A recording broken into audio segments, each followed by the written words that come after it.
6 মাস যাবত তোদের বিরুদ্ধে কমপ্লেন আর কমপ্লেন। এই আজকের দিন যদি আমি সালিশ করি 41 নম্বর সালিশ হবে।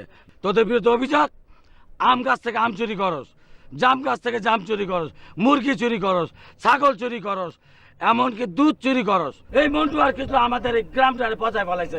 উপজেলায় গেলে মুখ দেখাইতে পারি না। আমার গাছের কাঁঠাল চুরি করছে। ও কাঁঠাল চুরি করছে না তোমার কাছে? একটা কাঁঠাল নিয়েছিলাম, আমরা দুজনে খাইছি। খালে আমরা খাই না, মানুষেরও দিছি না ভাই। এ বেটা, চোরের মতন দেখা তোদের মাথার চুল লাল কেন? গরমে আমার মা কত ওই মাথা গরম হয়ে যায় তো, এর লেগে মেহেন্দি দেয়, মেহেন্দি বাইটা দেয়। ওই শালে আমু গাছ থেকে মেহেন্দি চুরি করছে। তোমাকে বাড়িতে একলাই মেহেন্দি গাছ আছে না? রতন গো বাড়িতে নাই? লোটনগর বাসা একটা ভালো মানুষ, ওই বাসা তোদের পাওয়া গেছে চোরের বাচ্চা চোর। আমি ভাই সিদ্ধান্ত নিলাম আজকে আজ মাগরিবের পরে এই গ্রামে তোরা থাকতে পারবি না। এই গ্রাম ছাড়ার আগে গণতলায় দেবো তোদের। এটা কি কোন? আমরা গ্রাম থেকে বের করে দেবেন মানে? আমি তো